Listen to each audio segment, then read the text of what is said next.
Assalamualaikum warahmatullahi wabarakatuh. Salam sejahtera bagi kita semua. Om Swastiastu, Namo Buddhaya, salam kebajikan. Kali ini kita akan sama-sama belajar mengenai perdagangan di wilayah Nusantara yang sebetulnya ramai sebelum bangsa Eropa datang kemari.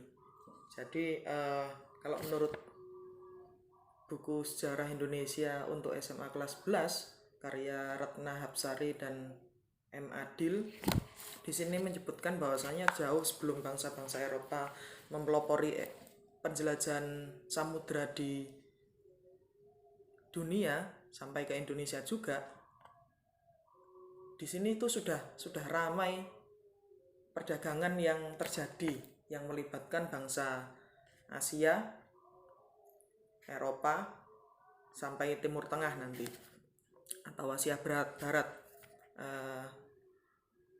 Tapi sebelum bangsa Eropa kemari dengan melalui jalur laut, jalur darat itu sudah ramai duluan.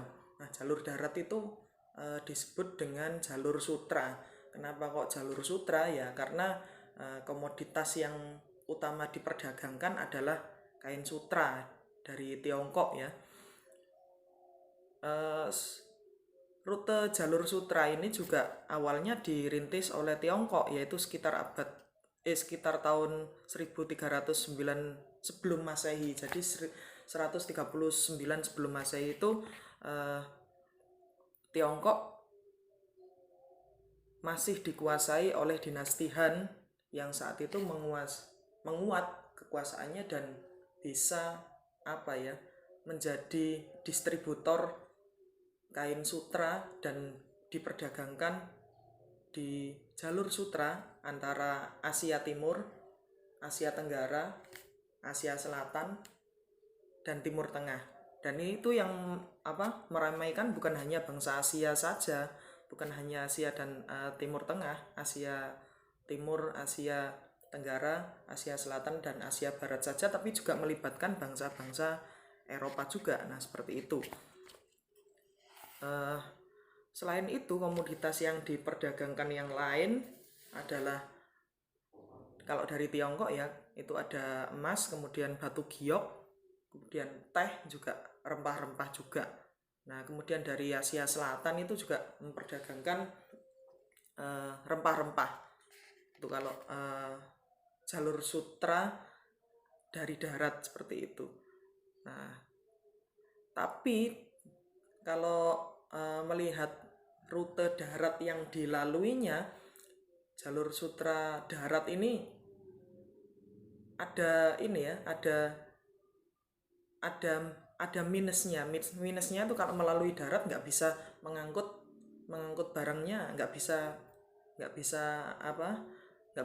sangat banyak nih, sangat terbatas kalau darat. Belum lagi nanti berhadapan dengan gurun seperti itu yang cuacanya sangat ekstrim ya kalau melalui darat. Nah, ini seiring perkembangan waktu, sarana transportasi untuk kegiatan dagang, untuk kegiatan transportasi terutama ekonomi, tujuan dagang ya, itu berubah, berkembang menjadi menggunakan jalur laut seperti itu. Itu sejak abad ke-9 ketika Kaisaran Romawi runtuh, rute laut ini dikendalikan oleh saudagar-saudagar Arab. Kemudian penggunaan jalur sutra pun, sutra yang tadi darat ya, perlahan ditinggalkan ya, karena ternyata jalur darat itu nggak bisa mengangkut barang yang sangat banyak begitu loh. Nggak bisa mengangkut jumlah yang besar, nggak bisa mengangkut barang yang beraneka ragam. Beda dengan nanti ketika barang itu diangkut menggunakan kapal, terutama kapal-kapal besar seperti itu.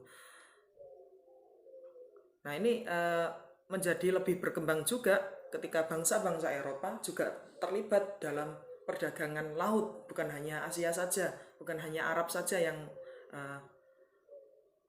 istilahnya unggul dalam perdagangan laut, tapi juga bangsa Eropa nanti seiring perkembangan waktu, terutama Portugis ya, kalau dalam bahasa sejarah Indonesia, dalam buku sejarah Indonesia karangan Ratna Besari ini, Henry sang navigator itu dari Portugis yang nanti menemukan jalur menuju ke timur. Kalau menurut bahasanya Wycliffe sejarah Indonesia modern 1200 sampai 2008 Masehi, itu Henry si Mualim. Nah, seperti itu.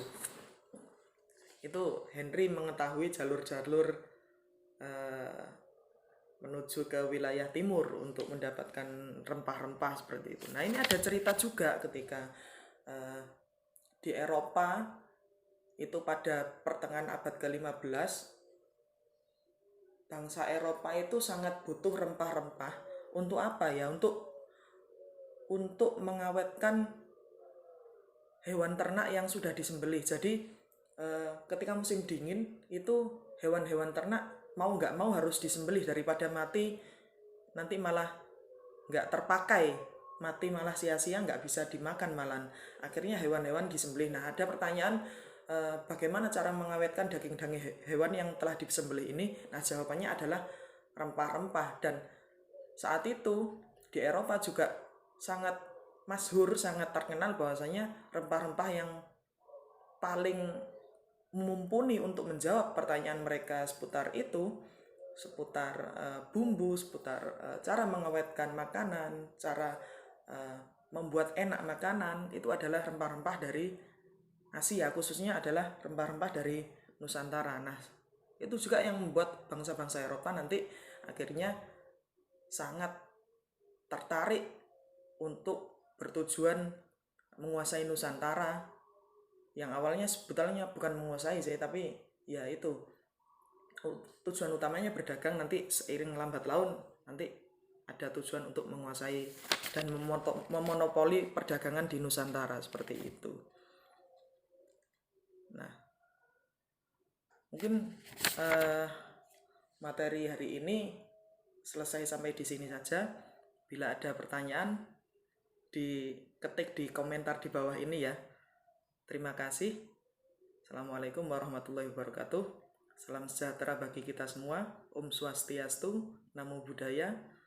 Salam kebajikan. Salam jas merah. Jangan sekali-sekali meninggalkan sejarah. Terima kasih.